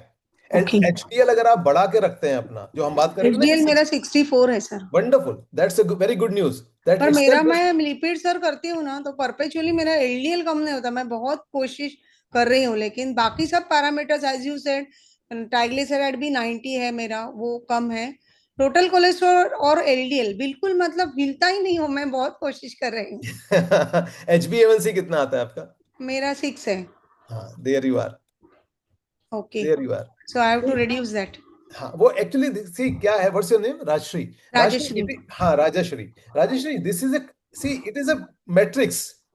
You can't okay just do one thing here. It is a matrix. You have to understand the matrix. जैसे मैं आपको, आपने जो चीज बोली, मुझे पता है कि उसके, it cannot exist in isolation. It has, okay there has to be some other marker factor. High, एचबीएवनसी हाई होगा। आप अगर रिपोर्ट आप मुझे शेयर करेंगी कभी, तो या I can find some other things also. Okay sir. तो वो जो चीज होती है, ये सारा इंटरलिंक्ड है, कोई भी चीज आइसोलेशन में एक्ट नहीं करती है कभी भी बॉडी में। ओके, या any other thank you. Question? या आपका, थैंक यू। हाँ हाँ, आपका लिवर की रीडिंग भी आपको वो कर सकते हैं कि आपका लिवर कैसा है, बिकॉज लिवर ऑल्सो एचबीएवनसी हाई है, तो हो सकता है आपका लिवर भी थोड़ा सा गड़बड़ रीडिंग होगी, तो maybe. But anyway we can discuss it separately sometime. Any other question? किसी और का भी, somebody was trying to ask something.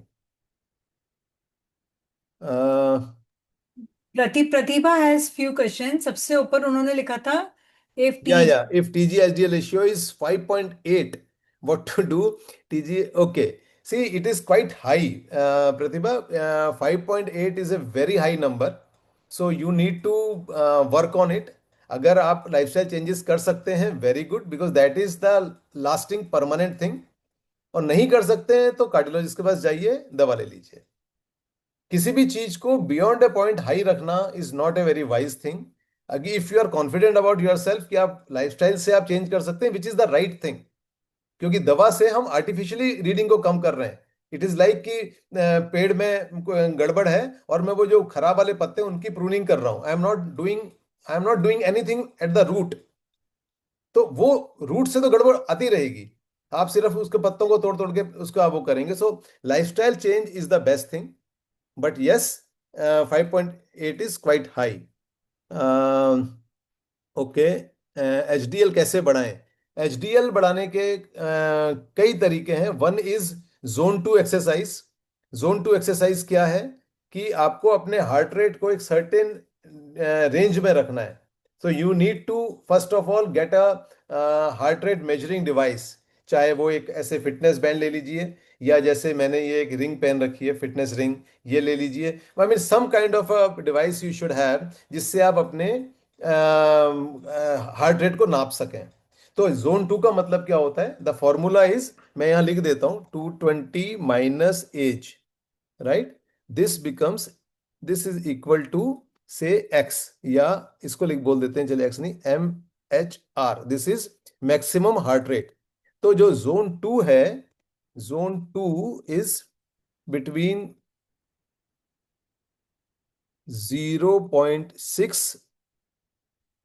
MHR to 0.7 MHR. ये फॉर्मूला है इसका. 220 से अपनी एज माइनस करें, that becomes your maximum heart rate, MHR. और जोन 2 एक्सरसाइज का मतलब MHR को 0.6 से मल्टीप्लाई करिए, जो फिगर आएगी वो लोअर फिगर. MHR को 0.7 से मल्टीप्लाई करिए, जो आएगी वो अपर. इसके बीच में आपका, जब आप वॉक करेंगे या कुछ भी करेंगे, तो इसमें सस्टेन लेवल पे वो 35-40 मिनट अगर रहता है तो HDL बढ़ना शुरू होता है. और इवन उसका और बेनिफिट भी है कि आपके जो सेल्स में माइटोकॉन्ड्रिया की हम बात कर रहे थे, सेल के भीतर का engine, that number also increases. So that is very good for your metabolic health.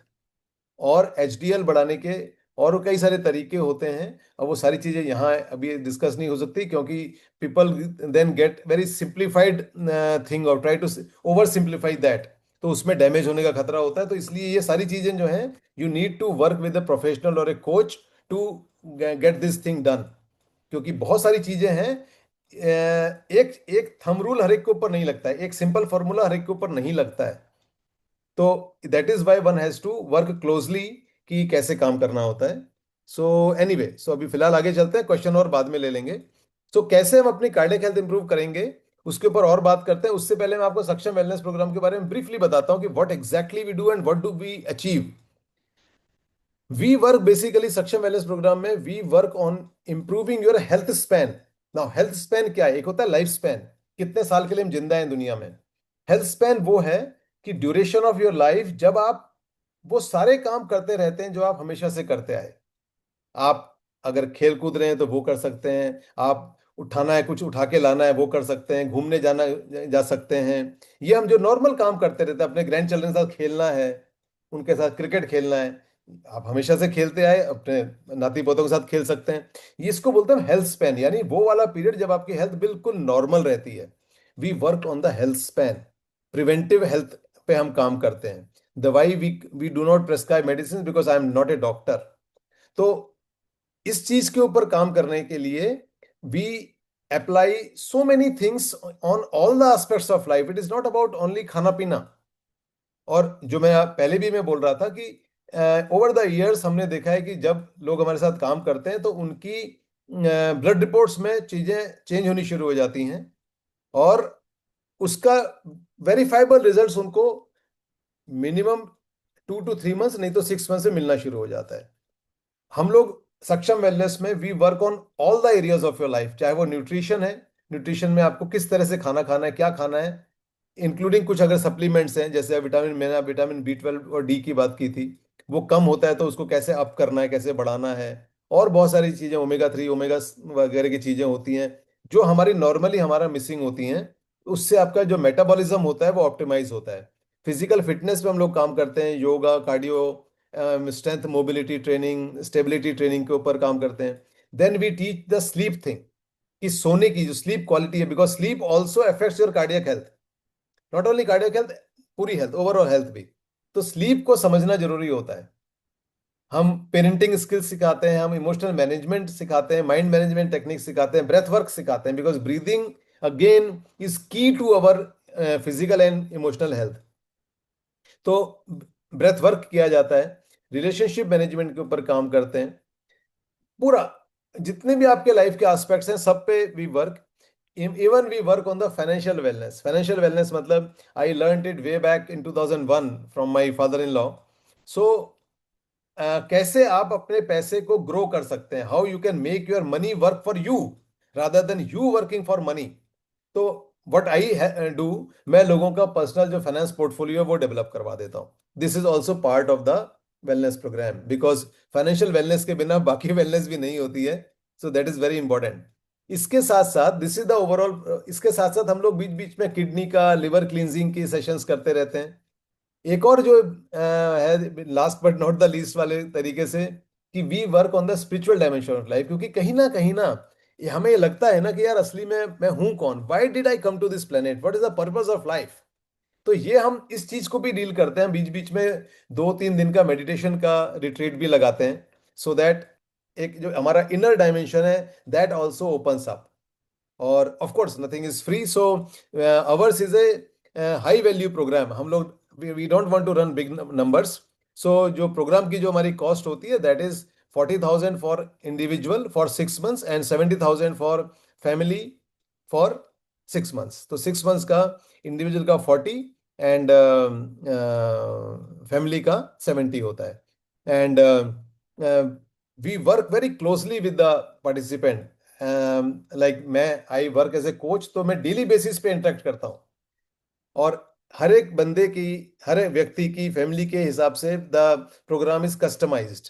अब आप कहेंगे कैसे होता है ये, how do you do that, how do you interact with them daily. So what we do is कि we share a progress monitoring sheet, we call it my BML, my body mind logbook. हर participant को वो हम देते हैं, that is a kind of a Google sheet embedded, some software is embedded in that. उससे क्या होता है कि आपको जो आप खाना खाते हैं उसके आपको मैक्रोज मिल जाते हैं, कितना प्रोटीन खा रहे हैं, कितना फैट खा रहे हैं, कितना कार्ब है, कितना फाइबर है, कितनी कैलोरीज खा रहे हैं। फिर साथ में उसमें एक हैबिट ट्रैकर भी इनबिल्ट है, जिसमें आप अपनी सारी चीज़ों को नोट डाउन करते हैं। कोई नई हैबिट डेवलप करनी है उसमें हम लोग हेल्प करते हैं।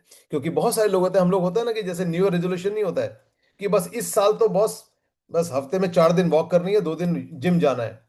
वो हो नहीं पाता है। तो क्यों नहीं हो पाता, बिकॉज कहीं ना कहीं हैंड होल्डिंग नहीं होती है, कोई आदमी भी ऐसे मोटिवेट करने के लिए नहीं होता। तो we do that, we hand hold you. और यहां पर इस पूरे प्रोग्राम में नो वन जजेस एनीवन। हर व्यक्ति की जर्नी अपनी अपनी है।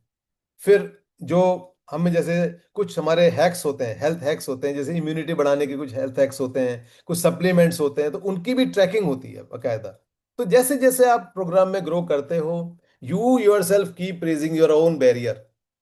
और उसके बाद आपका जो फिजिकल हेल्थ है, इमोशनल मेंटल हेल्थ है, जॉय है, दैट इम्प्रूव्स।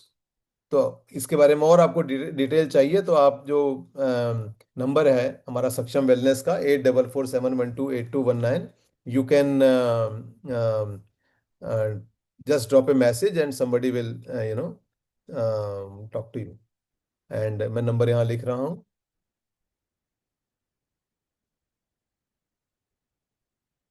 या सो okay, so let us come back to the cardiac risk management part quickly. First and foremost is the sugar management inside the body. हमने बात की थी ना triglyceride वाली। सो वो उसको हमने शुगर मैनेजमेंट को मैं ठीक से रखना है कि जो भी एक्सेस शुगर हमारे ब्लड स्ट्रीम में ना फ्लो करे। तो कैसे कैसे होगा कि जब भी आप मेन मील खाएं, जब भी आप खाना खाएं, एटलीस्ट 2.5 से 3 घंटे का गैप रखिए। और उस जो हम गैप की बात कर रहे हैं उसमें आप चाय भी नहीं पियेंगे, फिर चाय कॉफी नहीं पीनी है, नींबू पानी भी नहीं पीना है, सिर्फ पानी पी सकते हैं। और जिनका ऑलरेडी, जो लोग डायबिटिक या प्री डायबिटिक रेंज में हैं, उनके लिए ये बहुत इंपॉर्टेंट है। और खासतौर पर अगर वो इंटरमीडिएट फास्टिंग कर पाए या बीच बीच में फास्टिंग कर पाए तो दैट इम्प्रूव्स देयर जो शुगर रिस्पॉन्स, ग्लूकोज रिस्पॉन्स होता है वो इम्प्रूव होता जाता है। तो दिस इज वन थिंग। बहुत सिंपल है कि आप खाना खा रहे हैं, उस खाना खाने के बाद वॉक कर लीजिए। वॉक करने में हमें लगता है यार अरे बोर हो जाएंगे, तो किसी को से फोन पे बात कर लीजिए, टॉक कर लीजिए। तो फोन वॉकिंग करिए, आप वॉक करिए और फोन करिए। 10-15 मिनट खाने के बाद वॉक कर लीजिए, आपका शुगर बैलेंस होना शुरू हो जाता है। इसके साथ साथ जो अपना कार्ब्स का इंटेक है वो मैनेज करिए। कि जो कार्बोहाइड्रेट्स हैं, कार्बोहाइड्रेट कौन से होते हैं हमारे, रोटी, चावल, मीठा, किसी भी तरह का मीठा, चाहे वो गुड़ है, चाहे वो चीनी है, चाहे वो मिठाइयाँ हैं, चाहे वो फ्रूट्स हैं। Excess fruits are bad. ये again that might be counter intuitive. आप कहेंगे फ्रूट कैसे खराब हो सकता है? Excess fruit intake is bad, क्योंकि फ्रूट में मेजोरिटी फ्रक्टोज है। ज्यादातर फ्रूट में ज्यादा फ्रक्टोज होता है। फ्रक्टोज से हमने बात की थी कि फ्रक्टोज मेटाबलाइज नहीं होता, बर्न नहीं होता है सेल्स में। फ्रक्टोज जितना आप खाएंगे वो सारा का सारा फ्रक्टोज लिवर पहले फैट में कन्वर्ट करेगा। और अगर आप उस फैट को बर्न कर पाए तो वो फ्रक्टोज बर्न होगा, नहीं तो वो फैट के तौर पे डिपॉजिट होना ही होना है। और वो वाला फैट जो गंदा वाला फैट होगा, क्योंकि वो विसरल रीजन में जाएगा। तो ये जो चीज है ये आपको देखनी है। सेकेंडली, आपको प्रोटीन फाइबर को इंप्रूव करना होता है। फाइबर आप सलाद से और सब्जियों से ले सकते हैं। दाल में भी फाइबर होता है। तो ये सब चीजें, तो ये अगेन इंटेलिजेंट ईटिंग वाली बात है। तो ये करना है। और एचडीएल की आपने बात पूछी थी, एचडीएल बढ़ाने के लिए तो good amount of fibre also increases HDL. फिर एक और जो चीज है वो आपको कार्डियक हेल्थ को ठीक रखती है, हाइड्रेशन। पानी कितना पीते हैं वो चेक करिए, because good amount of hydration is required for efficient cellular functioning. आपके जो सेल्स हैं, हमारे ट्रिलियंस ऑफ सेल्स हैं, करोड़ों अरबों खरबों सेल्स हैं। तो वो जो सेल्स हैं उनकी जो वॉल है, अगर वो डिहाइड्रेटेड रहेगा सेल, तो वो सर्वाइवल मोड में चला जाता है, उसको अपनी जान बचाने की पड़ जाती है। तो वो ये कोई ग्लूकोज ग्लूकोज के चक्कर में पड़ेगा ही नहीं, कहेगा भाई मुझे मरने से बचना है यार, ये ग्लूकोज ग्लूकोज तो मैं बाद में देखूंगा।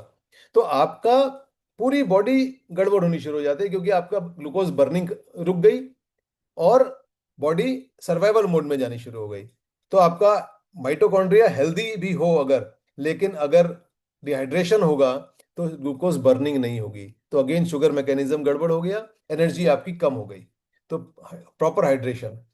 डाइटरी फैट, जिसको हम मक्खन, दही, मक्खन, घी, कोकोनट ऑयल, या जो होल सीड ऑयल है, चाहे वो ऑलिव ऑयल है, चाहे वो मस्टर्ड ऑयल है, लेकिन रिफाइंड नहीं। रिफाइंड नहीं, कच्ची घानी का जिसको हम बोलते हैं, वो वाला ऑयल, वो वाला खाएंगे अगर आप, तो वो जो फैट होता है, that fat works like wonders in your body. तो कभी हम गट हेल्थ के ऊपर प्रोग्राम के पहले किया है हमने, कभी और दोबारा करेंगे तो उसमें आपको बताएंगे कि how this kind of fat helps your gut become healthy. जितना रिफाइंड ऑयल है या जो हाइड्रोजनेटेड ऑयल होता है, वो डालडा टाइप के जो ऑयल होते हैं ना, जो जमे वाले घी टाइप के जो दिखते हैं, वो तो बहुत ही गंदी चीज है। तो वो बिल्कुल, उससे इन्फ्लेमेशन भी होती है और एलडीएल वगैरह खूब जमा होता है। और ट्रांस फैट भी होता है, जो आप खाना बाहर का खाना खाते हो, प्रोसेस खाना खाते हो, उसमें ट्रांस फैट भी होता है। ट्रांस फैट बॉडी प्रोसेस कर ही नहीं सकती, वो तो जमेगा ही जमेगा, वो किसी तरह से प्रोसेस नहीं हो सकता है। तो ये सारी चीजें देखनी है। जो आप जितना भी बाहर से मीठा खाते हो, चाहे वो आपके सॉफ्ट ड्रिंक हैं, चाहे वो आपके बेकरी आइटम्स हैं, उसमें high fructose corn syrup use होता है। जो कॉर्न से, मक्की से शुगर बनाई जाती है, उसका सिरप बनाया जाता है, that is very bad for your health. तो वो भी इन्फ्लेमेशन पैदा करता है, एक्सेस फैट आपकी बॉडी में जनरेट करता है। तो ये सारी चीजें जो हैं ये गड़बड़ करती है। तो इसको इसको आप खत्म नहीं कर सकते हो। जिस तरह का लाइफस्टाइल हम लीड कर रहे हैं उसमें हम जीरो नहीं कर सकते हैं, कम कर सकते हैं। तो उसको बैलेंस करके खाइए। फिर इन्फ्लेमेशन जो हमने बात की थी, उसका रिडक्शन के लिए काम करना चाहिए। कि जो ओमेगा 3 है वो आपकी इन्फ्लेमेशन को रिड्यूस करता है। तो ओमेगा 3 का आप इंटेक बढ़ाइए। जो नॉन वेजिटेरियंस हैं वो अच्छी फिश खाइए 2-3 बार वीक में, नहीं तो फिश का ऑयल लीजिए, अगर जो वेजिटेरियन लोग हैं वो फिश का ऑयल नहीं ले सकते तो फ्लैक्सीड ऑयल मिलता है। दो, फ्लैक्सीड ऑयल उतना इफेक्टिव नहीं होता जितना फिश ऑयल होता है, लेकिन फिर भी कुछ नहीं होने से कुछ अच्छा, तो फ्लैक्सीड ऑयल मिलता है, वो ले लीजिए, उससे भी इन्फ्लेमेशन कम होना शुरू होती है। जो आपका एंटीऑक्सीडेंट्स हैं, क्योंकि हमने बात की थी वो फ्री रेडिकल वाली, तो जो फ्री रेडिकल्स हैं उनको कम करने के लिए एंटीऑक्सीडेंट खाने होते हैं। सिंपल, अगर आपका जो नींबू पानी होता है that also acts as antioxidant, जो नींबू होता है उस वो एंटीऑक्सीडेंट होता है। तो या विटामिन सी अलग से खा सकते हैं, विटामिन डी, विटामिन K2 की हमने बात की थी, वो तो है ही। तो ये सारी चीजें इंपॉर्टेंट है। हार्ट के लिए एक जो कार्डियो वॉक है जो मैंने पहले बताई थी बीच में, जोन 2 वाली, that is very very important. अगर आप हफ्ते में 150 से 200 मिनट अपनी जोन 2 एक्सरसाइजेस करते हैं तो आपका HDL भी बढ़ता है और आपका जो ट्राइग्लिसराइड है वो कम होता है, आपकी जो कार्डियक हेल्थ है वो इंप्रूव होती है। पोस्ट मील वॉक की हमने बात की थी कि खाना खाने के बाद 15-20 मिनट वॉक कर लीजिए। और again last but not the least, अपनी इमोशनल हेल्थ चेक करिए, अपनी स्लीप को चेक करिए, क्योंकि अगर आपकी इमोशनल हेल्थ ठीक नहीं है, अगर आप स्ट्रेस्ड आउट रहते हैं, तो कॉर्टिसोल नाम का एक स्ट्रेस हार्मोन पैदा होता है, that kind of it corrodes your body, वो आपकी बॉडी को ना अंदर से ऐसे ऐसे खाना शुरू कर देता है। जितनी भी लाइफस्टाइल डिजीजेज हैं उनके पीछे one of the major factor is cortisol. तो स्ट्रेस को चेक करना बहुत जरूरी है, स्ट्रेस को नीचे रखना बहुत जरूरी है। स्लीप का अच्छा होना बहुत जरूरी है, क्योंकि स्लीप में 3 पार्ट होते हैं, एक होता है डीप स्लीप। तो जो डीप स्लीप होती है वो आपकी बॉडी को रियल सेंस में जो हील करती है वो डीप स्लीप करती है। तो अपनी स्लीप को चेक करिए। जैसे इस तरह की जो डिवाइसेस हैं, या जो वो होती है, फिटबैंड होता है या एप्पल वॉच होती है, सैमसंग वॉच होती है, उसमें सारा स्लीप की डिटेल आती है। तो अपनी स्लीप को चेक करें। आज की डेट में जो टेक्नोलॉजी है इतनी अच्छी, ये खाली फैशन की चीजें नहीं है। इन टेक्नोलॉजी को यूज करिए और अपनी जो बॉडी की जो चीजें उनको जानिए, अपनी बॉडी को जानिए कि आपकी बॉडी कैसे फंक्शन कर रही है। तो जब आप उस चीज पे काम करते हैं, तो अगर आप डीप स्लीप को चेक करते हैं तो डीप स्लीप ना केवल आपकी जो आपके जो सारे हार्मोन्स हैं या आपकी बॉडी की जो हीलिंग है वो तो करती ही है, वो आपको डी स्ट्रेस भी करती है, यानी जो ब्लड में कॉर्टिसोल होता है वो भी कम होता है। तो ये सारी चीजें हैं जो करने वाली हैं। तो अगर आप इनको करते हैं तो आपकी कार्डियक हेल्थ इंप्रूव होती है और ओवरऑल हेल्थ हेल्थ भी इंप्रूव होती है, because as I said earlier also, everything is interlinked in the body. तो if you start working for one dimension of the body, other dimensions also improve. Now we can take questions. Any question? LPA level नीचे नहीं होता है, आप B3 ले लीजिए या कुछ भी ले लीजिए, LPA level beyond a point नीचे नहीं होता है। मिस्टर विशाल ने पूछा है क्वेश्चन। ट्राइग्लिसराइड का मैंने बता दिया है कि कैसे कम करना है। And any other question?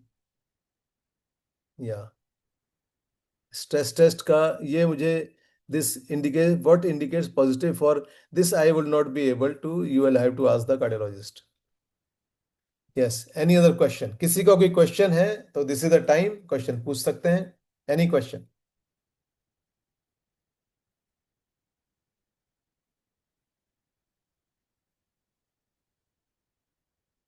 Okay, great. और आपके पास मैंने यहाँ नंबर लिख रखा है, अगर आपका अदरवाइज भी कोई क्वेश्चन है तो आप उसमें मेरे से डायरेक्टली मैसेज भेज सकते हैं। Yes. There was one question in the group कि what is the relation between cortisol hormone and heart? Okay, जो मैंने देखा नहीं है क्वेश्चन, एनीवे। सो Select. या okay, so basically cortisol hormone and heart के बीच में डायरेक्ट रिलेशन नहीं है। वन, जैसे कि अगर हम लिपिड प्रोफाइल की बात करते हैं वो कार्डियक एंगल से डायरेक्ट इम्प्लीकेशन है, कॉर्टिसोल का इनडायरेक्ट इम्प्लीकेशन है, बट यस है। जो अभी हम लास्ट में हम बात कर रहे थे, जो स्ट्रेस वाली, स्ट्रेस जब होगा तो कॉर्टिसोल बढ़ेगा। तो अगर कॉर्टिसोल बढ़ता है, तो एक तो जब कॉर्टिसोल बढ़ता है तो बॉडी जब स्ट्रेस में आती है तो बॉडी को लगता है कि बॉडी को ज्यादा एनर्जी चाहिए, तो लिवर बाकी चीजें छोड़ के शुगर पंप करना शुरू करता है। यानी शुगर कैसे करता है, लिवर के पास जो फैट इकट्ठा होता है उसको वो कन्वर्ट कर देता है शुगर में, तो वो ग्लूकोज पंप करता है ब्लड में। तो जब ग्लूकोज पंप करता है तो सारी चीजें गड़बड़ होनी अगेन शुरू हो जाती हैं। कि इन्फ्लेमेशन बढ़नी शुरू हो जाती है, क्योंकि sugar, excess sugar will cause inflammation. तो अब इसको समझिए कि इनडायरेक्ट कॉज कैसा है। कॉर्टिसोल बढ़ता है तो बाकी के बॉडी के फंक्शन, जब भी बॉडी स्ट्रेस में आएगी तो जो यूजुअल बॉडी के फंक्शन है वो पॉज कर दिए जाते हैं, और बॉडी उस समय स्ट्रेस वाले मोड में चली गई, तो वो फाइट एंड फ्लाइट मोड जिसको बोलते हैं उसमें चली जाती है। तो लिवर शुगर फेंकता है। शुगर, अगर आप स्लीप में है, स्लीप में स्ट्रेस में है, तो उसमें आपकी शुगर बर्न हो ही नहीं सकती है। तो एक तो फास्टिंग शुगर बढ़नी शुरू हो जाती है, HbA1c बढ़ना शुरू हो जाता है, और साथ साथ इन्फ्लेमेशन बढ़नी शुरू हो जाती है। तो आपके जो फ्री रेडिकल प्रोडक्शन है, ROS जिसको हमने बोला था, तो रेडिकल जो वो था रिएक्टिव ऑक्सीजन स्पीशीज, वो जब बढ़ते हैं तो आपका जो आर्टीरियल डैमेज है वो ज्यादा होता है। This is indirect implication of cortisol on heart health.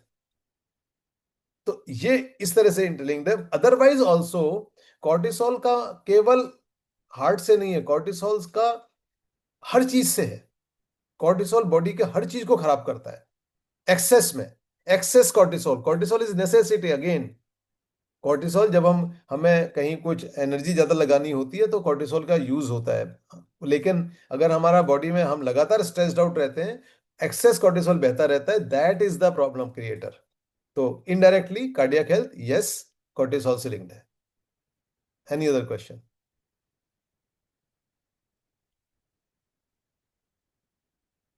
Okay, तो चलिए ठीक है, I think we are good for the day. कोई क्वेश्चन है तो पूछ लीजिए, नहीं तो we can say goodbye. And आपके पास नंबर है ही सक्षम वेलनेस का, you can always get in touch with me. चलिए Preeti, any any question? No? Okay, ठीक है, ग्रेट। तो I think we can then wrap it up. Thank you for joining and have a good night and good life. Be healthy, be happy. Bye bye.